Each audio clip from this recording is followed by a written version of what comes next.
TV 20 Kannada ವಾಹಿನಿಗೆ ಸ್ವಾಗತ. ರಾಯಚೂರು ಜಿಲ್ಲೆಯ ದೇವದುರ್ಗ ತಾಲೂಕಿನ ಜಾಲಹಳ್ಳಿ ಗ್ರಾಮದ ಸರ್ಕಾರಿ ಬಾಲಕರ ಪ್ರೌಢಶಾಲೆಯಲ್ಲಿ 10ನೇ ತರಗತಿ ವಿದ್ಯಾರ್ಥಿಗಳ ಬೀಳ್ಕೊಡುಗೆ ಸಮಾರಂಭ ಭಾವನಾತ್ಮಕ ವಾತಾವರಣದಲ್ಲಿ ಜರುಗಿದೆ. ಕಾರ್ಯಕ್ರಮದ ಆರಂಭದಲ್ಲಿ ವಿದ್ಯಾರ್ಥಿಗಳು ಆದ ಸುರೇಶ್ ಹಾಗೂ ಶ್ರೀನಿವಾಸ್ ಅವರು ಪ್ರಾರ್ಥನಾ ಗೀತೆಯನ್ನು ಹಾಡಿದ್ರು. ಶಾಲೆಯ ಮುಖ್ಯ ಗುರುಗಳು ಆದ ಶ್ರೀ ನಿಂಗಪ್ಪ ಅವರ ಅಧ್ಯಕ್ಷತೆಯಲ್ಲಿ ಹಾಗೂ ಮುಖ್ಯ ಅತಿಥಿಗಳ ಸಮ್ಮುಖದಲ್ಲಿ ಸರಸ್ವತಿ ಪೂಜೆ ನೆರವೇರಿಸಿ ಕಾರ್ಯಕ್ರಮಕ್ಕೆ ಚಾಲನೆ ಕೊಡಲಾಗಿದೆ. ಪ್ರಾಸ್ತಾವಿಕ ಭಾಷಣ ಮಾಡಿದ ಹಿಂದಿ ಶಿಕ್ಷಕರು ಆದ ಶ್ರೀ ಚಿತ್ತಾವಲಿ ಅವರು ಮಾತನಾಡಿ, 10ನೇ ತರಗತಿ ವಿದ್ಯಾರ್ಥಿಗಳು ಮುಂದಿನ ಶಿಕ್ಷಣ ಹಂತವಾದ ಕಾಲೇಜು ಜೀವನದತ್ತ ಹೆಜ್ಜೆ ಇಡುತ್ತಿರುವುದು ಸಂತಸದ ವಿಷಯ ಅಂತ ಹೇಳಿದ್ದಾರೆ. 2025-26ನೇ ಶೈಕ್ಷಣಿಕ ವರ್ಷ ವಿದ್ಯಾರ್ಥಿಗಳು ಮತ್ತು ಶಿಕ್ಷಕರಿಗೆ ಸವಾಲಿನ ವರ್ಷವಾಗಿದ್ದು, ವಿದ್ಯಾರ್ಥಿಗಳಿಗೆ ಬೆಳಿಗ್ಗೆ 8:45ರಿಂದ ಸಂಜೆ 5 ತನಕ ನಿರಂತರ ತರಬೇತಿ ನೀಡಲಾಗ್ತಾ ಇದೆ ಅಂತ ಹೇಳಿದ್ದಾರೆ. ಪುಸ್ತಕ ಜ್ಞಾನ ಮಾತ್ರವಲ್ಲದೆ ಜೀವನ ಮೌಲ್ಯಗಳನ್ನು ಕೂಡ ವಿದ್ಯಾರ್ಥಿಗಳಿಗೆ ಕಲಿಸಲಾಗ್ತಾ ಇದೆ ಎಂದಿದ್ದಾರೆ. ಪರೀಕ್ಷೆಯಲ್ಲಿ ಅಂಕಗಳು ಎಷ್ಟು ಮುಖ್ಯವೋ ಜೀವನ ಮೌಲ್ಯಗಳು ಕೂಡ ಅಷ್ಟೇ ಮುಖ್ಯ ಅಂತ ತಿಳಿಸಿದ್ರು. ವಿದ್ಯಾರ್ಥಿಗಳು ಎಲ್ಲರೊಂದಿಗೆ ಗೌರವದಿಂದ ವರ್ತಿಸಬೇಕು ಅಂತ ಸಲಹೆ ಕೊಟ್ಟಿದ್ದಾರೆ. ಜೀವನದಲ್ಲಿ 2 ಕಾಗದಗಳು ಮುಖ್ಯ. ಒಂದು ಕಾಗದದ ಹಣ, ಇನ್ನೊಂದು ಪುಸ್ತಕ. ನಾವು ಪುಸ್ತಕವನ್ನ ಆಯ್ಕೆ ಮಾಡಿದ್ರೆ ಹಣ ಸ್ವತಃ ಬರುತ್ತೆ ಅಂತ ವಿದ್ಯಾರ್ಥಿಗಳಿಗೆ ಪ್ರೇರಣಾದಾಯಕ ಸಂದೇಶ ಕೊಟ್ಟಿದ್ದಾರೆ. ನಿವೃತ್ತ ಪ್ರಿನ್ಸಿಪಾಲರು ಆದ ಶ್ರೀ ಉಮೇಶ್ ಹೆಸರೂರು ಮಾತನಾಡಿ, ಜಾಲಹಳ್ಳಿ ಸರ್ಕಾರಿ ಬಾಲಕರ ಪ್ರೌಢಶಾಲೆಯಲ್ಲಿ ಉತ್ತಮ ಶಿಕ್ಷಣ ವೃಂದವಿದ್ದು ಈ ವರ್ಷ ಉತ್ತಮ ಫಲಿತಾಂಶ ಬರಲಿದೆ ಎಂಬ ವಿಶ್ವಾಸ ವ್ಯಕ್ತಪಡಿಸಿದ್ದಾರೆ. ಪತ್ರಕರ್ತರು ಆದ ಗಿರಿಯಪ್ಪ ಪೂಜಾರಿ ಮಾತನಾಡಿ, ಶಾಲೆಯಲ್ಲಿ ಸರ್ಕಾರದ ಎಲ್ಲ ಸೌಲಭ್ಯಗಳಿದ್ದು ವಿದ್ಯಾರ್ಥಿಗಳು ಅವನ್ನ ಸದುಪಯೋಗಪಡಿಸಿಕೊಂಡು ಉತ್ತಮ ಫಲಿತಾಂಶ ತಂದು ಶಾಲೆ ಹಾಗೂ ಗ್ರಾಮದ ಹೆಸರನ್ನ ಬೆಳಗಿಸಬೇಕು ಅಂತ ಹೇಳಿದ್ದಾರೆ. ಈ ಸಂದರ್ಭದಲ್ಲಿ ಜಾಲಹಳ್ಳಿ ಗ್ರಾಮ ಪಂಚಾಯತ್ ಸದಸ್ಯರು ಆದ ಅಬ್ದುಲ್ ರೆಹಮಾನ್ ಕುರೇಶಿ ಅವರು ಶಾಲೆಯಲ್ಲಿ ಹೆಚ್ಚು ಅಂಕ ಪಡೆದ ವಿದ್ಯಾರ್ಥಿಗಳಿಗೆ ಪ್ರೋತ್ಸಾಹಧನ ನೀಡುವುದಾಗಿ ಹೇಳಿದಂತೆ, ವಿದ್ಯಾರ್ಥಿ ಅಯ್ಯನಗೌಡ ವಿಜಯಕುಮಾರ್ ಅವರು 5 ವಿಷಯಗಳಲ್ಲಿ 90ಕ್ಕಿಂತ ಹೆಚ್ಚು ಅಂಕ ಪಡೆದ ಹಿನ್ನೆಲೆ 5,000 ಬಹುಮಾನವನ್ನ ನೀಡಿ ಸನ್ಮಾನ ಮಾಡಲಾಗಿದೆ. ಇನ್ನೊಬ್ಬ ವಿದ್ಯಾರ್ಥಿಯಾದ ಸಾಬಣ್ಣ ಮುರುಗಪ್ಪ ಅವರು ಕನ್ನಡ ವಿಷಯದಲ್ಲಿ 125ರಲ್ಲಿ 123 ಅಂಕ ಪಡೆದಿದ್ದರಿಂದ ಅವರಿಗೆ 1000 ಬಹುಮಾನ ನೀಡಿ ಗೌರವಿಸಲಾಗಿದೆ. ಅಬ್ದುಲ್ ರೆಹಮಾನ್ ಕುರೇಶಿ ಅವರ ಈ ಕಾರ್ಯಕ್ಕೆ ಕಾರ್ಯಕ್ರಮದಲ್ಲಿ ಉಪಸ್ಥಿತರಿದ್ದವರು ಮೆಚ್ಚುಗೆ ವ್ಯಕ್ತಪಡಿಸಿದರು. ಅಬ್ದುಲ್ ರೆಹಮಾನ್ ಕುರೇಶಿ ಮಾತನಾಡಿ, ವಿದ್ಯಾರ್ಥಿಗಳು ಸಹೋದರತ್ವದ ಭಾವನೆಯೊಂದಿಗೆ ಬೆಳೆದು ಉತ್ತಮ ಶಿಕ್ಷಣದ ಜೊತೆಗೆ ಉತ್ತಮ ಜೀವನ ರೂಪಿಸಿಕೊಳ್ಳಬೇಕು ಎಂದಿದ್ದಾರೆ. ಶಿಕ್ಷಕರು ಆದ ಗದ್ಯಪ್ಪ ಅವರು ವಿದ್ಯಾರ್ಥಿಗಳೊಂದಿಗೆ ಕಳೆದ ದಿನಗಳ ನೆನಪುಗಳನ್ನು ಹಂಚಿಕೊಂಡಿದ್ದಾರೆ.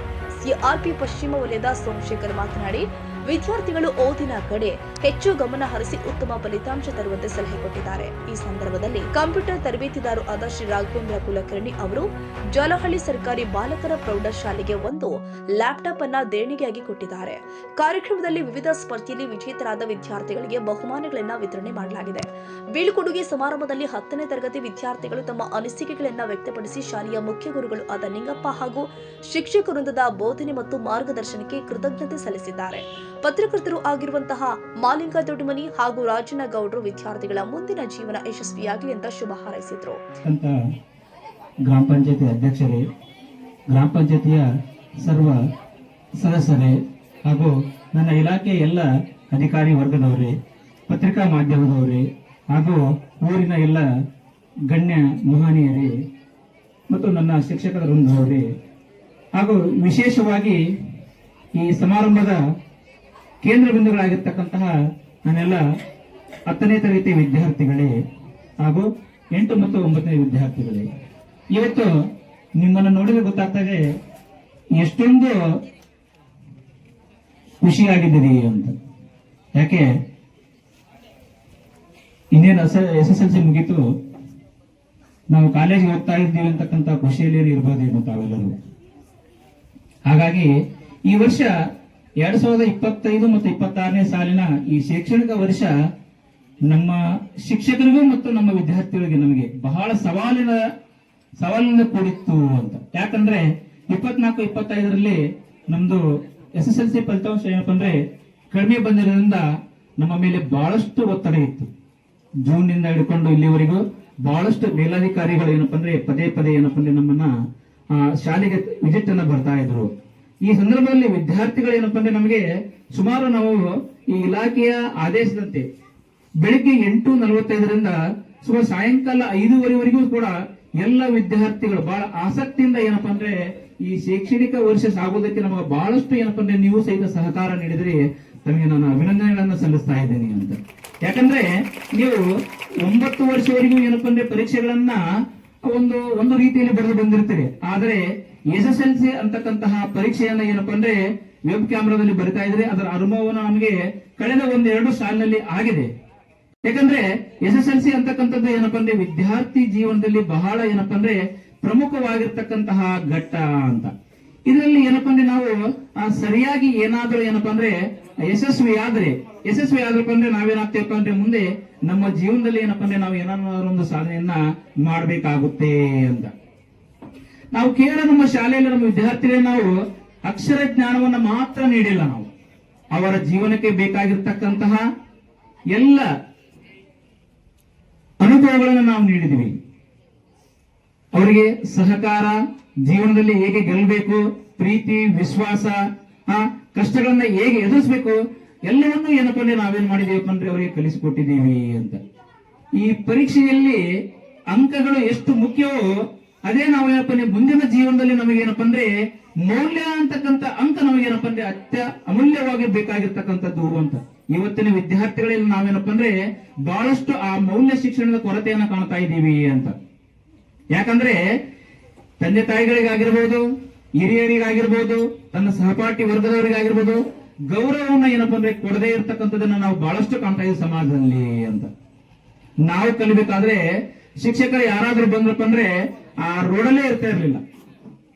ಇವತ್ತು ಕಾಲ ಬದಲಾಗಿದೆ. ಇವತ್ತು ಅದಕ್ಕೆ ಭಯ ಅಂತಕ್ಕಂಥದ್ದು ಶಿಕ್ಷಕ ಕಂಡ್ರಾಗ್ಲಿ, ತಂದೆ ತಾಯಿ ಕಂಡ್ರಾಗ್ಲಿ ಭಯ ಅಂತಕ್ಕಂಥದ್ದು ಇತ್ತೀಚಿನ ವಿದ್ಯಾರ್ಥಿಗಳಲ್ಲಿ ಬಹಳ ಕೊರತೆ ಕಾಣ್ತಾ ಇದ್ವಿ. ಎಷ್ಟೊಷ್ಟು ನಾವು ಶಾಲೆಗಳಲ್ಲಿ ಸಾಕಷ್ಟು ಅದರ ಬಗ್ಗೆ ತಿಳುವಳಿಕೆಯನ್ನ ಪ್ರತಿ ಪೀರಿಯಡ್ ಪ್ರತಿ ಪಾಠದ ಸಮಯದಲ್ಲಿ ಎಲ್ಲ ಶಿಕ್ಷಕರು ನಾವೇನಪ್ಪ ಅಂದ್ರೆ ಹೇಳಿದ್ರು ಸಹಿತ ಕೆಲವೊಂದಿಷ್ಟನ್ನು ಕೊರತೆಯನ್ನ ಕಾಣ್ತಾ ಇದೆ. ಆದರೆ ಈ ವರ್ಷ ಇರ್ತಕ್ಕಂತಹ ವಿದ್ಯಾರ್ಥಿಗಳು ಕಳೆದ ವರ್ಷ ನಾನು ಈ ಶಾಲೆಗೆ ಕಳೆದ ವರ್ಷ ವರ್ಗಾವಣೆಗೊಂಡಂತಹ ಸಂದರ್ಭದಲ್ಲಿ ಮತ್ತೆ ಈಗಿರ್ತಕ್ಕಂತಹ ಮಕ್ಕಳ ಅಜಗಜಾಂತರವಾದಂತಹ ನಾವೇನಪ್ಪ ಅಂದ್ರೆ ವ್ಯತ್ಯಾಸವನ್ನು ಕಂಡಿದ್ದೀವಿ ಅಂತ. ನಮ್ಮ ಮಕ್ಕಳಿಗೆ ನಾನು ಗಮನಿಸಿದಾಗೆ ಇವಾಗ 6 ತಿಂಗಳಿಂದ ಏನಪ್ಪ ಅಂದ್ರೆ ನಾನು ಓದ್ಬೇಕು ಅಂತಕ್ಕಂಥ ಭಾವನೆ ನಿಮ್ಮಲ್ಲಿ ಬಂದಿದೆ ಅಂತ ನಾನು ಈ ಸಂದರ್ಭದಲ್ಲಿ ಹೇಳ್ತಾ ಇದ್ದೀನಿ ಅಂತ. ಯಾಕಂದ್ರೆ ಒಂದೊಂದ್ಸಲಿ ನಾವೇನಾದ್ರೂ ಕೆಲಸವನ್ನು ಮಾಡ್ಕೊಂಡು ಕೂತ್ಕೊಂಡ್ರೆ ನಮ್ಮ ಪೀಡಿದಂತ ಸಂದರ್ಭದಲ್ಲಿ ಅಥವಾ ಯಾರೋ ಬರದೇ ಇರೋ ಸಂದರ್ಭದಲ್ಲಿ ಆ ಶಿಕ್ಷಕರ ಹೇಳ್ತಕ್ಕಂತಹ ವಿಷಯವನ್ನ ಏನಪ್ಪ ಅಂದ್ರೆ ಆ ವಿದ್ಯಾರ್ಥಿಗಳು ತೆಗೆದು ಕೂಡ್ತಾ ಇದ್ರು ಅಂತ. ಆ ಪುಸ್ತಕ ಎಲ್ಲರಿಗೂ ಮಧ್ಯಾಹ್ನದ ಶುಭಾಶಯಗಳನ್ನು ಕೋರುತ್ತಾ ಈ ಒಂದು 2025-26ನೇ ಸಾಲಿನ SSLC ವಿದ್ಯಾರ್ಥಿಗಳ ಬೀಳ್ಕೊಡುಗೆ ಸಮಾರಂಭದ ಘನ ಅಧ್ಯಕ್ಷತೆಯನ್ನು ವಹಿಸಿರ್ತಕ್ಕಂಥ ಈ ಶಾಲೆಯ ಮುಖ್ಯ ಗುರುಗಳು, ಆತ್ಮೀಯರು ಆಗಿರ್ತಕ್ಕಂಥ ಲಿಂಗಯ್ಯ ರಾಮಲು ಸರ್ ಅವರೇ, ಹಾಗೂ ನಿವೃತ್ತ ಪ್ರಿನ್ಸಿಪಾಲರಾಗಿರ್ತಕ್ಕಂಥ ಉಮೇಶ್ ಸರ್ ಹೆಸರೂರವರೇ, ಹಾಗೂ ವೇದಿಕೆ ಮೇಲೆ ಆಸೀನರಾಗಿರ್ತಕ್ಕಂಥ ಗಣ್ಯಮಾನ್ಯರೇ, ಹಾಗೂ ಪತ್ರಕರ್ತರಾಗಿರ್ತಕ್ಕಂಥ ಗಿರಪ್ಪಣ್ಣವರೇ, ಹಾಗೂ TV20 ಮಾಧ್ಯಮ ಆಗಿರ್ತಕ್ಕಂಥ ಖಾಜಾ ಹುಸೇನ್ ಬಾಬಾ ಅಣ್ಣವರೇ, ಹಾಗೂ ಎಲ್ಲ ವೇದಿಕೆ ಮೇಲೆ ಆಸೀನರಾಗಿರ್ತಕ್ಕಂಥ ಶಿಕ್ಷಕರೊಂದವೇ ಹಾಗೂ ಶಿಕ್ಷಕಿಯರೇ, ಹಾಗೂ ವೇದಿಕೆಯ ಮುಂಭಾಗ ಆಸೀನರಾಗಿರ್ತಕ್ಕಂಥ ವಿದ್ಯಾರ್ಥಿನಿಯರೇ, ಇವತ್ತು ನಮಗೆ ಬೀಳ್ಕೊಡುವ ಸಮಾರಂಭ. ಈ ಒಂದು ಸಮಾರಂಭ ಒಂದು ರೀತಿಯಿಂದ ನಮಗೆ ಖುಷಿಯನ್ನು ಕೊಡುತ್ತೆ, ಇನ್ನೊಂದು ರೀತಿಯಿಂದ ನಮಗೆ ದುಃಖವನ್ನು ಕೊಡುತ್ತೆ ಅಂತೇಳಿ ನಾನು ಭಾವಿಸಿದ್ದೇನೆ. ಇವತ್ತು ನಾವು ಖುಷಿಯಪ್ಪ ಅಂತಂದರೆ ಇವತ್ತು ನಾವು SSLC ಈ ಮುಗಿತು ಬಂತು, ಇನ್ನು ಮುಂದಿನ ಘಟ್ಟ ನಮಗೆ PUC ನಂತರ ಡಿಗ್ರಿ ಏನಾದರೂ ಮಾಡಿ ಮುಂದಿನ ಭವಿಷ್ಯ ಕಟ್ಕೋಬೇಕಂತೇಳಿ ನಾವು ವಿಚಾರದಲ್ಲಿ ನಾವು ಮುಂದಿನ ಘಟ್ಟಕ್ಕೆ ಹೋಗಬೇಕಾಗಿದೆ, ಅನಿವಾರ್ಯ. ಅದು ಒಂದು ಖುಷಿಯ ವಿಷಯ. ದುಃಖದ ವಿಷಯ ಏನಪ್ಪಾ ಅಂತಂದ್ರೆ ನಾವು ಸುಮಾರು 8, 9, 10 3 ವರ್ಷಗಳ ಕಾಲ ಈ ಶಾಲೆಯಲ್ಲಿ ವಿದ್ಯಾಭ್ಯಾಸವನ್ನು ಮಾಡಿ ಎಲ್ಲ ವಿದ್ಯಾರ್ಥಿಗಳ ಜೊತೆ ಒಳ್ಳೆಯ ಅನ್ಯೋನ್ಯತೆ ಮತ್ತು ಸ್ನೇಹಿತರಾಗಿ ಬೆಳೆದು ಬಂದಿರ್ತೀವಿ. ಇವತ್ತು ನಾವು ಅವರನ್ನು ಕಳ್ಕೊಂತೀವಿ ಅಂತಕ್ಕಂಥದ್ದು ದುಃಖದ ವಿಷಯ. ನಾಳೆ ಅವರು SSLC ಆದ ನಂತರ PUCಗೆ ಯಾರು ಮತ್ತು ಬೇರೆ ಬೇರೆ ಊರುಗಳಿಗೆ ಹೋಗ್ತಾರೆ, ಮತ್ತೆ ಯಾವಾಗ ಭೇಟಿ ಆಗ್ತೀವಿ ಯಾವಾಗಿಲ್ಲಪ್ಪ ಅಂತಕ್ಕಂಥದ್ದು ಇವತ್ತು ನಾವು ಅವತ್ತು ಕಳ್ಕೊತಾ ಇದ್ದೀವಿ ಅಂತಕ್ಕಂಥದ್ದು ನಮಗೊಂದು ದುಃಖದ ಒಂದು ಸಂದರ್ಭ ಅಂತ ನಾನು ಹೇಳ ಬಯಸ್ತೇನೆ.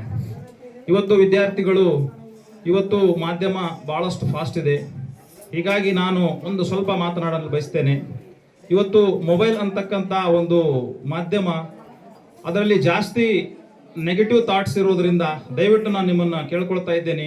ತಾವು ಈಗಾಗಲೇ ಎಕ್ಸಾಮ್ ಕೇವಲ 5-6 ದಿನ ಇರೋದ್ರಿಂದ ನೀವು ಇವತ್ತೇ ನಿಮ್ಮ ಮನಸ್ಸಲ್ಲಿ ನಿರ್ಧಾರ ಮಾಡಿ, ನಾನು ಇವತ್ತಿಂದ ಎಕ್ಸಾಮ್ ಮುಗಿಯೋವರೆಗೂ ನಾನು ಮೊಬೈಲನ್ನು ಮುಟ್ಟಲ್ಲ ಅಂತೇಳಿ ನೀವು ಮನಸ್ಸಲ್ಲಿ ನಿರ್ಧಾರ ಮಾಡಿ. ಯಾಕಂತಂದ್ರೆ ಮನುಷ್ಯನಿಗೆ ಏನಪ್ಪಾ ಅಂತಾರೆ, ಒಂದ್ ದಿನಕ್ಕೆ 24 ತಾಸು ಸಮಯ, ಅದರಲ್ಲಿ 8 ತಾಸು ನಿದ್ದೆ, 8 ತಾಸು ಕೆಲಸ, 8 ತಾಸು ಶಾಲೆ. ಹೀಗಿರುವಾಗ ಮನುಷ್ಯ ಏನಪ್ಪಾ ಅಂತಂದ್ರೆ 8 ತಾಸು ಮಾತ್ರ ಸ್ಟೋರೇಜ್ ಮಾಡಕ್ಕಾಗುತ್ತೆ ಮೈಂಡಲ್ಲಿ. ಅದು 8 ತಾಸು 9 ತಾಸು ಸ್ಟೋರೇಜ್ ಮಾಡಕ್ ಆಗಲ್ಲ.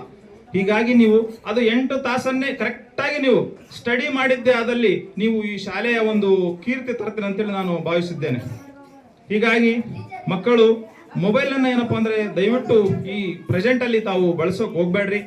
ನೀವು ಅದನ್ನ ನೋಡ್ರಿ, ಮೊಬೈಲ್ ಅನ್ನ don't show me your face to me again ಅಂತೇಳಿ ಆ ಮೊಬೈಲ್ ಅನ್ನ ಇವತ್ತಿನಿಂದನೇ ಸ್ವಲ್ಪ ಬಿಡೋದು ಕಲೀರಿ. Don't show me your face to me again ಅಂತಂದ್ರೆ ನಾನು ನಿನಗೆ ಮತ್ತೆ ನೋಡಲ್ಲಪ್ಪ ಅಂತಕ್ಕಂಥ ಮನಸ್ಸಲ್ಲಿ ನಿರ್ಧಾರವನ್ನ ಮಾಡಿ ನೀವು ಇವತ್ತಿಂದ ಎಕ್ಸಾಮ್ ಮುಗಿಯೋವರೆಗೂ ದಯವಿಟ್ಟು ನೀವು ಎಕ್ಸಾಮ್ ನೋಡಕ್ ಹೋಗ್ಬೇಡ್ರಿ. ಯಾಕಂದ್ರೆ ಅದರಲ್ಲಿ ಬರ್ತಕ್ಕಂಥ ಸನ್ನಿವೇಶಗಳು ಬೇರೆ ಬೇರೆ ಇರ್ತವೆ. ನಿಮ್ಮ ಮೈಂಡ್ ಏನಪ್ಪಾ ಅಂದ್ರೆ ಯಾವತ್ತಾದ್ರೂ ಕಾನ್ಸಂಟ್ರೇಟ್ ಆಗಿರ್ಬೇಕು.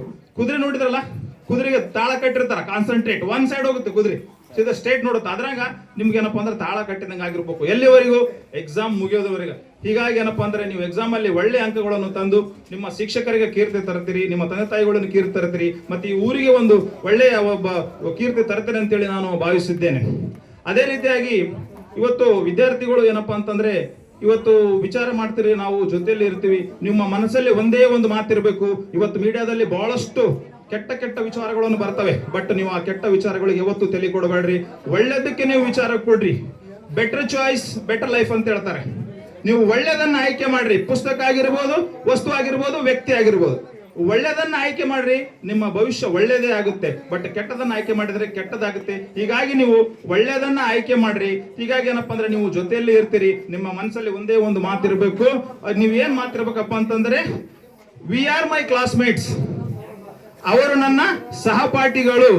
ವಿ ಆರ್ ಮೈ ಬ್ರದರ್ಸ್, ಅವರು ನನ್ನ ಸಹೋದರರು. ಇದು ಮಾತ್ರ ನಮ್ಮ ತಲೆಯಲ್ಲಿ ಇರಬೇಕು. ಇವರು ಈ ಜಾತಿಯವರು ರಾಜರ್ತಕ್ಕಂಥದ್ದು ನೀವು ಯಾವತ್ತೂ ನಿಮ್ಮ ತಲೆಯಲ್ಲಿ ನೀವು ಇಟ್ಕೋಕ್ ಹೋಗ್ಬೇಡ್ರಿ. ಒಂದು ಸರ್ವಜ್ಞ ಒಂದು ಮಾತನ್ನ ಹೇಳ್ತಾನೆ, ನಡೆಯೋದೊಂದೇ ಭೂಮಿ, ಕುಡಿಯೋದೊಂದೇ ನೀರು, ಸುಡುವಾಗ್ನಿ ಒಂದೇ ಇರುತ್ತಿರಲು ಎತ್ತಣದು ಕುಲ ಕುಲ ಸರ್ವಜ್ಞ ಅಂತ ಹೇಳ್ತಾರೆ. ಈ ಮಾತನ್ನ ನೀವು ಅರ್ಥ ಮಾಡ್ಕೋಬೇಕು, ನಿಮ್ ಮನ್ಸಲ್ಲಿ ಇದೇ ಇರಬೇಕು. ಇವತ್ತಿನಿಂದ ಹಿಡಿದು ನೀವು ಸಾಯೋವರೆಗೂ ನೀವು ಆಲ್ರೆಡಿ ನೀವೆಲ್ಲ ಕ್ಲಾಸ್ಮೇಟ್ಸ್ಗಳು. ನೀವು ಎಲ್ಲಿ ಭೇಟಿಯಾದ್ರೂ ಕೂಡ ವಿ ಆರ್ ಮೈ ಕ್ಲಾಸ್ಮೇಟ್ಸ್, ಅವ್ರು ನನ್ನ ಸಹಪಾಠಿಗಳು, ಅವರು ನನ್ನ ಸಹೋದರರು, ಇವರು ನನ್ನ ಗುರುಗಳು. ಇದನ್ನ ಮಾತ್ರ ನೀವು ಜೀವನ ಪರ್ಯಂತ ನೀವು ಇದನ್ನ ನೆನಪಲ್ಲಿ ಒಬ್ಬ ಪ್ರಧಾನಿ ಕೂಡ ಆಗ್ಬೋದು, ಈ ದೇಶದ ಪ್ರಧಾನಮಂತ್ರಿ ಕೂಡ ಆಗ್ಬೋದು. ಅದೆಲ್ಲ ನಿಮ್ ಕೈಯಲ್ಲಿ ಇದೆ. ನೀವು ಯಾವತ್ತು ಇನ್ನೊಬ್ಬರ ಬಗ್ಗೆ ಕೆಟ್ಟದಲ್ಲಿ ಭಾವಿಸೋದು ಬೇಡ. ಹೀಗಾಗಿ ನೀವೆಲ್ಲರೂ ಸಹೋದರರು. ನೀವು ಮನೆಯ ಬಿಡೋ ಕಾಲಕ ನಿಮ್ಮ ತಂದೆ ತಾಯಿ ಮನೆಯ ಬಿಟ್ಟ ನಂತರ ನೀವು ಈ ಒಂದು ವಿದ್ಯಾಮಂದಿರದಾಗ ಬಂದಾಗ ನೀವೆಲ್ಲರೂ ಒಂದೇ ತಂದೆ ಮತ್ತು ತಾಯಿಯ ಮಕ್ಕಳು ಅಂತಕ್ಕಂಥ ಭಾವನೆ ನಿಮ್ಮಲ್ಲಿ ಬರ್ಬೇಕಂತೇಳಿ ನಾನು ಈ ಸಂದರ್ಭದಲ್ಲಿ ಹೇಳ ಬಯಸುತ್ತೇನೆ. ಹೀಗಾಗಿ ನನಗೆ ಒಂದು ಈ ತಂದೆ ತಾಯಿ ಬಗ್ಗೆ ಒಂದು 2 ಮಾತನ್ನು ಹೇಳಿ ನನ್ನ ಮಾತನ್ನು ಮುಗಿಸುತ್ತೇನೆ. ಮೊಹಮ್ಮದ್ ಪೈಗಂಬರ್ ಅವರು ಒಂದು ಮಾತನ್ನು ಹೇಳ್ತಾರೆ. ಏನಪ್ಪಾ ಒಂದು ಮಾತಪ್ಪ ಅಂತಂದ್ರೆ, ಅನಾಥ ಮಕ್ಕಳ ತಲೆಯ ಮೇಲೆ ನಿಮ್ಮ ಕೈ ಇರಲಿ ಅಂತ ಹೇಳ್ತಾರೆ. ಅನಾಥರಂದ್ರೆ ಯಾರಪ್ಪ? ಈ ಸದ್ಯ ನಿಮ್ ಕ್ಲಾಸ್ಮೇಟ್ ಅಲ್ಲಿ ತಂದೆ ಮತ್ತು ತಾಯಿ ಇಲ್ಲದ ಅನಾಥ ವಿದ್ಯಾರ್ಥಿಗಳು ಇರ್ತಾರೆ. ಯಾಕಂದ್ರೆ ಅವರಿಗೆ ತಂದೆ ಪ್ರೀತಿ ಇರಲ್ಲ, ತಾಯಿ ಪ್ರೀತಿ ಇರಲ್ಲ. ಅವ್ರು ಏನ್ ಬಂದ್ರು ನಿಮ್ ಕ್ಲಾಸ್ಮೇಟ್ ಜೊತೆಯಲ್ಲೇ ಹಂಚಿಕೊಂಡಾಗ ಅವರಿಗೆ ತಂದೆ ಮತ್ತು ತಾಯಿಯ ಪ್ರೀತಿಯನ್ನ ಸಿಗುತ್ತೆ ಅಂತಕ್ಕಂಥ ಮಾತನ್ನ ನಾನು ಹೇಳ ಬಯಸ್ತೇನೆ. ಅನಾಥರಂತೇಳಿ ತಾವು ಅವರನ್ನ ಯಾವುದೇ ರೀತಿಯಿಂದ ಕೆಟ್ಟ ದೃಷ್ಟಿಯಿಂದ ನೀವು ನೋಡಕ್ ಹೋಗ್ಬೇಡ್ರಿ. ಅವರು ಕೂಡ ನಿಮ್ಮ ಸ್ನೇಹಿತರೆ. ಹೀಗಾಗಿ ಏನಪ್ಪಾ ಅಂತಂದ್ರೆ ನೀವು ಸ್ನೇಹ ಭಾವ ಬಹಳ ಮುಖ್ಯ, ಸ್ನೇಹ ಸಮ್ಮಿಲನ ಬಹಳ ಮುಖ್ಯ. ಹೀಗಾಗಿ ಏನಪ್ಪಾ ಅಂತಂದ್ರೆ ನೀವು ಒಳ್ಳೆಯ ಭವಿಷ್ಯದ ವಜ್ರಗಳ ತರ ಇದ್ದೀರಿ ಅಂತೇಳಿ ನಾನು ಭಾವಿಸಿದ್ದೇನೆ. ಹೀಗಾಗಿ ಈ ಒಂದು ಸಂದರ್ಭದಲ್ಲಿ ಮಾತನಾಡಲು ಅವಕಾಶ ಮಾಡಿ ಕೊಟ್ಟಿರ್ತಕ್ಕಂಥ ತಮ್ಮೆಲ್ಲರಿಗೂ ವಂದಿಸುತ್ತಾ ನನ್ನ ಮಾತನ್ನು ಮುಗಿಸ್ತೇನೆ. ಜೈ ಹಿಂದ್, ಜೈ ಭಾರತ್. ಮಧ್ಯಾಹ್ನದ ಶುಭಾಶಯಗಳನ್ನು ಕೋರುತ್ತಾ 2025-26ನೇ ಸಾಲಿನ 10ನೇ ತರಗತಿಯ ಬೀಳ್ಕೊಡುಗೆಯ ಸಮಾರಂಭ. ಈ ಒಂದು ಕಾರ್ಯಕ್ರಮದ ಅಂಗವಾಗಿ ವೇದಿಕೆ ಮೇಲೆ ಅವರಿವರನ್ನದೇ ಆಸೀನರಾಗಿರುವಂಥ ಎಲ್ಲ ಗುರು ಹಿರಿಯರೇ ಮತ್ತು ಈ ಕಾರ್ಯಕ್ರಮದ ಮುತ್ತು ರತ್ನಗಳಾಗಿರುವಂಥ ಮತ್ತು ವಿದ್ಯಾರ್ಥಿಗಳೇ, ಇವಾಗ ಈಗಾಗಲೇ ಎಲ್ಲರಿಗೂ ಮಾತಾಡಿದ್ದಾರೆ. ನಾನು ಒಂದು ಮಾತು ಹೇಳ್ತೀನಿ. ಈ ಸರಸ್ವತಿ ಪೂಜೆ ಮಾಡಿದೇನು, ಸರಸರ ಕನ್ನಡ ಓದಲು ಬರೆಯಲು ಕಲಿಸಿದ ಸರಸ್ವತಿ ಮಾತೆಗೆ ನಮೋ ನಮಃ. ಅಕ್ಷರ ನುಡಿಸಿ ಬೆಳಕನ್ನು ಬೀರಿದ ಜ್ಞಾನ ದೇವತೆಗೆ ನಮೋ ನಮಃ. ವಿದ್ಯಾ ಬುದ್ಧಿ ಕೊಟ್ಟು ಸಲಿದ ವಿದ್ಯಾ ಮಾತೆಗೆ ನಮೋ ನಮಃ. ಇಲ್ಲಿ ಏನಪ್ಪ ಅಂತಂದ್ರೆ ಇವತ್ತು ನೋಡ್ರಿ, ಕೂಡುವುದು ಸಹಜ, ಅಗಲುವುದು ಅನಿವಾರ್ಯ, ಒಂದೇ ಒಂದು ನೆನಪು ಮಾತ್ರ ಶಾಶ್ವತ. ನಾವು ಬಾಗೂರಿಂದ ಬಂದೀವಿ, ಲಿಂಗದಳ್ಳಿಯಿಂದ ಬಂದೀವಿ, ಎಲ್ಲರೂ ಬಂದು ಇಲ್ಲಿ ಕೂಡೀವಿ, ಸಹಜ. ಮತ್ತೆ ಕೂಡಿ ಕಲ್ತೀವಿ, ಅದು ಸಹಜ. ಅಗಲಕತ್ತೀವಿ. ಈಗ 10ನೇ ತರಗತಿ ಬಿಟ್ಟು ಏನಪ್ಪ ಅಂದ್ರೆ ಹೊಂಟೀವಿ, 9ನೇ ತರಗತಿ ಇಲ್ಲಿ ಇರ್ತಾರ, ಇದು ಅನಿವಾರ್ಯ. ಬಟ್ ಇಲ್ಲಿ ನಾವೆಲ್ಲ ಕೂಡಿ ಕಲ್ತಿರ್ತೀವಲ್ಲ, ಅದು ಮಾತ್ರ ಶಾಶ್ವತ. ಈ ಗೆದ್ದಪ್ಪ ಸರ್ ಹೇಳಿದ್ರು, ಏನು ಹೇಳಿದ್ರು ಅಂದ್ರೆ, ನಾವೆಲ್ಲೇ ಇದ್ರೂ ಕೂಡ ನಾವು ಕಲಿಸಿದಂಥ ಗುರುಗಳನ್ನ ಮರಿಬೇಡ್ರಿ ಅಂತಕ್ಕಂಥದ್ದು, ಅದೇ ನೆನಪು ಅಂತಕ್ಕಂಥದ್ದು. ಇಲ್ಲಿ ಇನ್ನೊಂದು ನಿಮಗೆ ಒಂದು ಮಕ್ಕಳಿಗೆ ಒಂದು ಮಾತು ಏನಪ್ಪ ಅಂತಂದ್ರೆ, ಇವತ್ತಿನ ದಿನ ನೋಡ್ರಿ, ಶಿಕ್ಷಣ ಅನ್ನುವಂಥದ್ದು ಎಷ್ಟು ಅದ್ಭುತ ಮತ್ತು ಅದಕ್ಕೆ ಎಷ್ಟು ಶಕ್ತಿ ಐತೆ ಅಂತಂತ ಅನ್ನೋದು ಒಂದೇ ಒಂದು ವಾಕ್ಯದಲ್ಲಿ ಡಾಕ್ಟರ್ BR ಅಂಬೇಡ್ಕರ್ ಅವರು ಹೇಳಿದ್ದಾರೆ ಈ ಮಾತು. ಯಾಕಂದ್ರೆ ಅವ್ರ ಸ್ಫೂರ್ತಿ ನೋಡ್ರಿ, ಶಿಕ್ಷಣಕ್ಕಾಗಿ ತಟ್ಟೆ ಮಾರುವಂತ ಸಂದರ್ಭ ಬಂದ್ರೆ ತಟ್ಟೆಯನ್ನ ಮಾರಿಬಿಡಿ, ಆ ರೊಟ್ಟೆಯನ್ನ ಕೈಯಲ್ಲಿ ಇಟ್ಕೊಂಡು ತಿನ್ನಿ. ಅತ್ಯಂತ ನಮ್ಮ ವೈಯಕ್ತಿಕ ಶ್ರಮದಿಂದ ಅತ್ಯಂತ ಬೆಲೆ ಬಾಳುವ ಶಕ್ತಿಯನ್ನು ಯಾವುದಂತಂದ್ರೆ ಶಿಕ್ಷಣ ಅಂತ ಹೇಳ್ತಾರೆ ಅವರು. ಅಂದ್ರೆ ನಮ್ಮ ಶಿಕ್ಷಣದಿಂದ ಮಾತ್ರ ನಾವೇನೆಲ್ಲ ಸಾಧ್ಯ ಆದ ಮಾಡಕ ಅಂತಕ್ಕಂಥ ಒಂದು ಮಾತು ಹೇಳ್ತಾರೆ. ಡಾಕ್ಟರ್ APJ ಅಬ್ದುಲ್ ಕಲಾಂ ಅವರು ಕೂಡ ಒಂದು ಮಾತು ಹೇಳ್ತಾರೆ, ಏನಂದ್ರೆ ಮಗನ ಭವಿಷ್ಯ ಹೆಂಗಿರ್ತಂದ್ರೆ, ಒಂದು ಮನೆಯಲ್ಲಿ ಅಡಿಗೆ ಮಾಡಿದ್ರೆ ಹಂಗ್ ಬಿಟ್ರೆ ಅದು ಒಂದು ದಿನ ಹಾಳಾಗ್ತದೆ ಅಷ್ಟೇ. ಅದೇ ರೀತಿ ಒಂದು ಬೆಳೆನ ಬೆಳೆಕ್ ಬಿಟ್ರೆ ಅದು ಒಂದು ದಿನ ಹಾಳಾಗ್ತದೆ. ಆದ್ರೆ ವಿದ್ಯಾಭ್ಯಾಸ ಮಕ್ಕಳಿಗೆ ಕಲಿಸಲಿಲ್ಲ ಅಂದ್ರೆ ಆ ಮಕ್ಕಳ ಜೀವನನೇ ಏನಪ್ಪ ಅಂದ್ರೆ ಹಾಳಾಗ್ತದೆ ಅಂತಕ್ಕಂಥ ಒಂದು ಮಾತನ್ನ ಡಾಕ್ಟರ್ APJ ಅಬ್ದುಲ್ ಕಲಾಂ ಅವರು ಹೇಳ್ತಾರೆ. ಮತ್ತೆ ಇನ್ನೊಂದು ಮಾತು ಹೇಳ್ತಾರೆ, ಯಾರು, the education is the most powerful of weapon ಅಂತ ಹೇಳ್ತಾರೆ. ಅಂದ್ರೆ ಶಿಕ್ಷಣ ಮಾತ್ರ ಒಂದು ಅತ್ಯಂತ ಪ್ರಬಲವಾದ ಅಸ್ತ್ರ. ಹಾಗಾಗಿ ನಾವು ಏನಪ್ಪ ಅಂದ್ರೆ, ಇಷ್ಟೊತ್ತು ಬಹಳಷ್ಟು ಜನ ಮಾತಾಡಿದ್ದಾರೆ ಮುದ್ದು ವಿದ್ಯಾರ್ಥಿಗಳೇ. ಈಗ ನಿಮಗೂ ಕಾಯುವಂತ ತಾಳ್ಮೆ ಇಲ್ಲ, ಇನ್ನೂ ಬಹಳಷ್ಟು ಮಾತಾಡಕ್ಕಿದೆ. ನಿಮಗೆ ಏನಪ್ಪ ಅಂತಂದ್ರೆ, ಇಲ್ಲಿ ಇರ್ತಕ್ಕಂಥ ಶಾಲೆ ನಾನು ನೋಡಿದ್ದೀನಿ ಸುಮಾರು ಸಲ. ಇಲ್ಲಿರ್ತಕ್ಕಂಥ ಶಿಕ್ಷಕರು ಬಹಳಷ್ಟು ಶ್ರಮ ಪಟ್ಟಿದ್ದಾರೆ, ಅದನ್ನು ಹೇಳಲೇಬಾರ್ದು. ಅಷ್ಟೊಂದು ತಮ್ಗೆ ಏನಪ್ಪ ಅಂದ್ರೆ, ಈಗ ಬಸ್ಸಿನ ವ್ಯವಸ್ಥೆ ಇಲ್ಲಂದ್ರೂ ಕೂಡ ನಿಗದಿತ ಸಮಯಕ್ಕೆ ಹಾಜರಾಗಿ ನಿಮ್ಮ ಭವಿಷ್ಯವನ್ನು ರೂಪಿಸಿದ್ದಾರೆ. ಅದರಾಗ ವಿಶೇಷವಾಗಿ ಒಂದು ತಕ್ಕಡಿಯಲ್ಲಿ ಎಲ್ಲ ಶಿಕ್ಷಕರು, ಇನ್ನೊಂದು ತಕ್ಕಡಿಯಲ್ಲಿ ಮುಖ್ಯ ಗುರುಗಳು. ಅದನ್ನು ನಾನು ಗಮನಿಸಿದ್ದೀನಿ. ಯಾಕಂದ್ರೆ ಇಲ್ಲಿ ಏನಪ್ಪ ಅಂದ್ರೆ, ಇಲಾಖೆಯ ಒತ್ತಡದ ನಡುವೆ ಎಷ್ಟು ಕೆಲಸಗಳು ಇದಾವೆ ಅಂತಂದ್ರೆ, ನಮಗೆ ಮಕ್ಕಳಿಗೆ ಬೋಧನೆ ಮಾಡುವಂತ ಟೈಮೇ ಇಲ್ಲ. ಅಷ್ಟೊಂದು ನಮ್ಮ ಟೇಬಲ್ ವರ್ಕ್ ಇದಾವೆ. ಅಂತ ಒಂದು ಒತ್ತಡದಲ್ಲಿ ಕೂಡ ನಿಮಗೆ ಬಹಳಷ್ಟು ಒಂದು ಶಿಕ್ಷಣ, ಉತ್ತಮವಾದ ಶಿಕ್ಷಣ ನೀಡಿದಾರ. ಅವರ ಒಂದು ಹೆಸರು ತರುವಂತ ಮತ್ತು ಈ ಊರಿನ ಹೆಸರು ತರುವಂತ ಮತ್ತು ಈ ಶಾಲೆಯ ಹೆಸರು ತರುವಂತ ಮತ್ತು ನಿಮ್ಮ ತಂದೆ ತಾಯಿ ಹೆಸರು ತರುವಂತ ಮಕ್ಕಳು 10ನೇ ತರಗತಿ ಮಕ್ಕಳಾಗಬೇಕು. ಮತ್ತು 10ನೇ ತರಗತಿಯಲ್ಲಿ ನೀವು ಎಕ್ಸಾಮ್ ಬರ್ತಿದ್ರಿ, ನಿಮ್ಗೆ ಶುಭವಾಗಲಿ. ಹಾಗೂ ವೇದಿಕೆ ಮೇಲೆ ಆಸೀನರಾದಂಥ ಎಲ್ಲ ನನ್ನ ಗುರುವೃಂದವೇ ಹಾಗೂ CRPಗಳೇ ಮತ್ತು ಶಿಕ್ಷಣ ಇಲಾಖೆಯಿಂದ ಆಗಮಿಸಿದಂಥ ಎಲ್ಲರಿಗೂ ಮತ್ತು ಗ್ರಾಮ ಪಂಚಾಯತ್ ಅಧ್ಯಕ್ಷರು ಮತ್ತು ಈ ಒಂದು ಕಾರ್ಯಕ್ರಮದ ಅಧ್ಯಕ್ಷ ಸ್ಥಾನವನ್ನು ವಹಿಸಿಕೊಂಡಂಥ ನಿಂಗಪ್ಪ ಸರ್ ಅವರೇ, ಹಾಗೂ ನನ್ನ ಅಚ್ಚುಮೆಚ್ಚಿನ ಗುರುಗಳಾದಂಥ ಉಮೇಶ್ ಸರ್ ಅವರೇ, ಮತ್ತು ಎಲ್ಲ ಗ್ರಾಮ ಪಂಚಾಯತ್ ಸದಸ್ಯರೇ ಹಾಗೂ ಎಲ್ಲ ಶಿಕ್ಷಕರ ವೃಂದದವರೇ, ಇವತ್ತೇನು SLC ಬೀಳ್ಕೊಡುಗೆ ಕಾರ್ಯಕ್ರಮ ಈ ಒಂದು ಶಾಲೆಯಲ್ಲಿ ಹಮ್ಮಿಕೊಂಡಿದ್ದೀರಿ. ಈ ಒಂದು ಶಾಲೆಯ ಹಳೆಯ ವಿದ್ಯಾರ್ಥಿ ಅಂದರೆ ಇವತ್ತಿಗೆ ನಾನು 10 ವರ್ಷ ಪೂರ್ಣ ಆಯಿತು. 10 ವರ್ಷ ನಾನು ಈ ಶಾಲೆಯಿಂದ ಹೊರಗಡೆ ಹೋಗಿ 10 ವರ್ಷ ಆಯಿತು. ಮತ್ತು 10 ವರ್ಷಕ್ಕೆ ನಾನು ನಿಮ್ಮ ಈ ಒಂದು ಕಾರ್ಯಕ್ರಮಕ್ಕೆ ಬಂದು ಮಾತನಾಡೋಕೆ ನಾನು ಈ ಬೆಳಗ್ಗೆ ನಿಂಗಪ್ಪ ಸರ್ ಅವರು ಕರೆ ಮಾಡಿದಾಗ, ಬೆಳಗ್ಗೆ ತಾನೇ ಕರೆ ಮಾಡಿದ್ರು, ಗಾಡಿ ಮೇಲೆ ಬರ್ತಾ ಇದ್ರು. ಕರೆ ಮಾಡಿದಾಗ ನಾನು ಯಾವುದು ನೋಡದೆ ನನ್ನ ಶಾಲೆ, ನಾನು ಕಲ್ತಂತ ಶಾಲೆ 10 ವರ್ಷದ ನಂತರ ನನಗೊಂದು ಅವಕಾಶ, ವೇದಿಕೆ ಅವಕಾಶ, ನಿಮ್ಮನ್ನೆಲ್ಲರೂ ಉದ್ದೇಶಿಸಿ ಮತ್ತು ಒಂದು ಶಿಕ್ಷಕರ ಬಳಗದ ಜೊತೆ ನಾನು ಕೂಡ 10 ವರ್ಷ ನಂತರ ನನ್ನ ಶಾಲೆಯಲ್ಲಿ ಮಾತನಾಡೋಕೆ ಒಂದು ವೇದಿಕೆ ಸಿಕ್ಕಿದೆ ಅಂತೇಳಿ ಬಂದಿದ್ದೀನಿ. ನನಗೆ ಕೂಡ ತುಂಬ ಹೆಮ್ಮೆ ಆಗ್ತಿದೆ. ಈಗ ನಾನು ಕಲ್ತಂತ ಒಂದು ಶಿಕ್ಷಕರ ವೃಂದ ಚಕ್ರಪಾಣಿ ಸರ್ ಬಿಟ್ರೆ ಮತ್ತೆ ಯಾರಿಲ್ಲ ಅಂತ ಅನಿಸುತ್ತೆ. ಯಾಕಂದ್ರೆ ನಮ್ಮ ಕಾಲದಿಂದನೂ ಅವ್ರ ಕಲ್ತಿದ್ದಾರೆ, ಇಲ್ಲೇ ಇದ್ದಾರೆ. ಹಂಗಾಗಿ ಈ ಒಂದು ಎಲ್ಲ ಇಷ್ಟೊತ್ತು ಗೆಳೆಯರು, ವಿದ್ಯಾರ್ಥಿ ಮಿತ್ರರು ಅನೇಕರು ತಮ್ಮ ತಮ್ಮ ಅನಿಸಿಕೆಗಳನ್ನು, ಅಭಿಪ್ರಾಯಗಳನ್ನು ವ್ಯಕ್ತಪಡಿಸಿ ಈಗ ತಾನೇ ಮಾತನಾಡಿದಂತಹ ವಿದ್ಯಾರ್ಥಿ ಅತ್ಯಂತ ಗಟ್ಟಿ ಧ್ವನಿಯಲ್ಲಿ ತನ್ನ ಸಹಜವಾದ ಅನಿಸಿಕೆಗಳನ್ನು ಆತ ವ್ಯಕ್ತಪಡಿಸಿದ. ಈ ಗಂಗಾವತಿ ಪ್ರಾಣೇಶ್ ಹೇಳ್ತಾರಲ್ಲ, ನಮ್ಮ ಸರ್ಕಾರಿ ಶಾಲೆ ವಿದ್ಯಾರ್ಥಿಗಳು ಹೆಂಗಿರ್ತಾರಂದ್ರೆ ಅಂಥ ವಿದ್ಯಾರ್ಥಿಗಳಿಗೆ ಮಾದರಿ ನಮ್ಮಲ್ಲೇ ಸಿಕ್ಕಾವ. ನಮ್ ಗಿರಪ್ಪ ಹೇಳ್ತದೆ, ನಮ್ಮ ಕೆಟಗರಿ ಹುಡುಗ ಸಿಕ್ಕಿಲ್ಲ ಅಂತ. ಮುಂದೆ ನಮ್ಮ ಜೊತೆ ಯಾರಾಗ್ತಾನೆ, ನಮ್ಮ ಸಂಘಟನೆಯಲ್ಲಿ ಅವನು ಬರ್ತಾನಂತ ಅವ್ರಿಗೆ ಖುಷಿ ಆಯ್ತು. ಅಂಥ ಒಂದು ಪರಂಪರೆ ಈ ನಮ್ಮ ಜಾಲಹಳ್ಳಿಯ ನೆಲಕ್ಕಿದೆ ಅಂತ. ಜಾಲಹಳ್ಳಿ ಗೆದ್ರೆ ಜಗತ್ತು ಗೆದ್ದಂಗ ಅಂತ ಒಂದು ಮಾತು ನೀವೆಲ್ಲ ಕೇಳಿರ್ತೀವಿ. ಎಲ್ಲಾ ಕ್ಷೇತ್ರಗಳಲ್ಲಿ ಹೆಸರು ಮಾಡಿದಂಥವ್ರು ನಮ್ಮಲ್ಲಿ ಇರೋದನ್ನು ನಾವು ಗಮನಿಸ್ತೀವಿ. ಒಂದು ಕಾಲಕ್ಕೆ ಕನಕಪುರದಿಂದ ಇಲ್ಲಿಯವರೆಗೂ ಹೆಡ್ ಮಾಸ್ಟರ್ ಆಗಿ ನೌಕರಿ ಮಾಡ್ಲಿಕ್ಕೆ ಬಂದಿರು ಕೆ ನಾಗಪ್ಪ ಅಂತ, ಕನಕಪುರದವರು. ಉಪಮುಖ್ಯಮಂತ್ರಿ DK ಶಿವಕುಮಾರ್ ಅವರಲ್ಲ, ಅವರ ಕ್ಷೇತ್ರದವರು, ಅವರ ಊರಿನವರು. ಆ ಕಾಲದಲ್ಲಿ ನಾವು ಓದ್ತಿರುವಂಥ ಕಾಲದಲ್ಲಿ 1979ರಲ್ಲಿ ಅವ್ರು ಹೆಡ್ ಮಾಸ್ಟರ್ ಆಗಿ ಇಲ್ಲಿ ಕೆಲಸವನ್ನು ಮಾಡ್ತಾ ಇದ್ರು. ಅಂತ ಹಿನ್ನೆಲೆ ಇವತ್ತಿಗೂ ನಮ್ಮ ಶಾಲೆಗಿದೆ. ಇಲ್ಲಿ ಹೆಡ್ ಮಾಸ್ಟರ್ ಆಗಿ ಅವತ್ತಿನಿಂದ ಇವತ್ತಿನವರೆಗೂ ಪ್ರಸ್ತುತ ನಿಂಗಪ್ಪ ಸರ್ ಅವರಿಗೂ ಅಂಥವರೇ ಶಾಲೆಯ ಮುಖ್ಯಸ್ಥರಾಗಿ ಕೆಲಸವನ್ನು ಮಾಡ್ತಾ ಇರೋದನ್ನು ನಾನು ಗಮನಿಸಿದ್ದೇನೆ. ಜೊತೆಯಲ್ಲಿ ಕೆಲಸ ಮಾಡುವಂತಹ ಸಹ ಶಿಕ್ಷಕರು ಕೂಡ ಅತ್ಯಂತ ಪ್ರಾಮಾಣಿಕರಾಗಿ ಶ್ರದ್ಧಾಳುಗಳಾಗಿ ಕೆಲಸ ಮಾಡೋದನ್ನು ಕೂಡ ನಾನು ಗಮನಿಸಿದ್ದೇನೆ. ಆದ್ರಿಂದ ಇಂಥ ಶಾಲೆಯಲ್ಲಿ ಅಭ್ಯಾಸ ಮಾಡ್ತಾ ಇರುವಂಥ ನೀವೆಲ್ಲರೂ ನಿಜಕ್ಕೂ ಧನ್ಯರು. ನಮ್ಮ ಗಿರಿಯಪ್ಪ ಹೇಳಿದಾಗೆ ಅತ್ಯಂತ ಅದೃಷ್ಟವಂತರು ಅನ್ನೋದನ್ನು ನೀವೆಲ್ಲ ಗಮನಿಸ್ಬೇಕು. ಅತ್ಯಂತ ಪ್ರಾಮಾಣಿಕರಾಗಿ ಶ್ರದ್ಧಾಳುಗಳಾಗಿ ಕೆಲಸ ಮಾಡುವಂಥ ಶಿಕ್ಷಕರೇ ಇಲ್ಲಿ ಇರೋದರಿಂದ ಒಳ್ಳೆಯ ಫಲಿತಾಂಶ ಕೂಡ ಬರ್ತಾ ಇತ್ತು. ಕಳೆದ ವರ್ಷ ಮಾತ್ರ ಫಲಿತಾಂಶದಲ್ಲಿ ವ್ಯತ್ಯಾಸ ಆಗಿದೆ.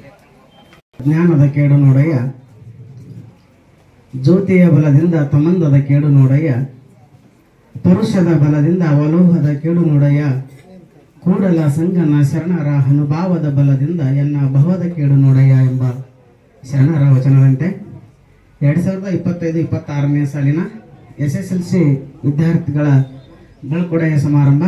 ಈ ಸಮಾರಂಭದ ವೇದಿಕೆಯ ಮೇಲೆ ಆಸೀನರಾಗಿರುವಂತಹ ಅಧ್ಯಕ್ಷರೇ, ಗಣ್ಯಮಾನ್ಯರೇ, ಊರಿನ ಗುರು ಹಿರಿಯರೇ ಹಾಗೂ ಊರಿನ ಪ್ರಮುಖರೇ, ಪತ್ರಿಕಾ ವರದಿಗಾರರೇ ಹಾಗೂ ನನ್ನೆಲ್ಲ ನೆಚ್ಚಿನ ಗುರುಗಳೇ, ಗುರು ಮಹತೀಯರೇ ಹಾಗೂ ಮುದ್ದು ವಿದ್ಯಾರ್ಥಿಗಳೇ,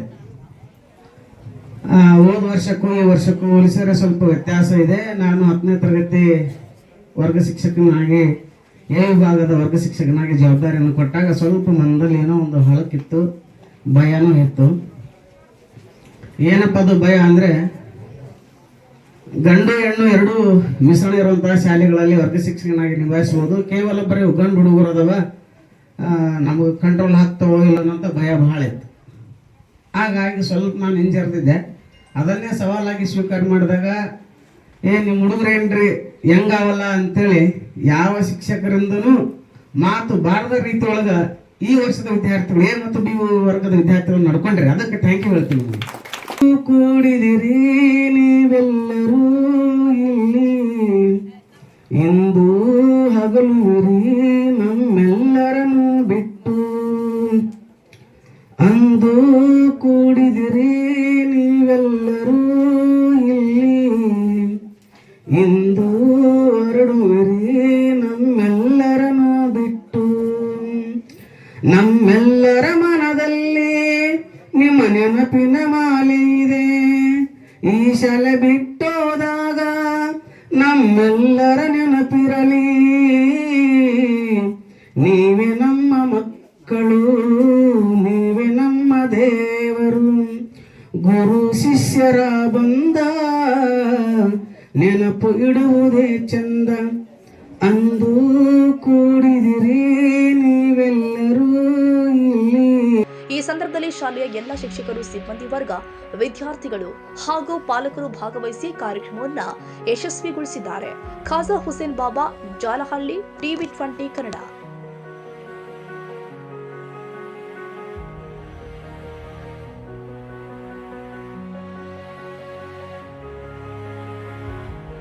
ಕನ್ನಡಿಗರ ಮೆಚ್ಚಿನ ನಿಮ್ಮ TV20 ಕನ್ನಡ ವಾಹಿನಿ ಇದೀಗ ಟಿವಿಯಲ್ಲಿ ಲಭ್ಯ.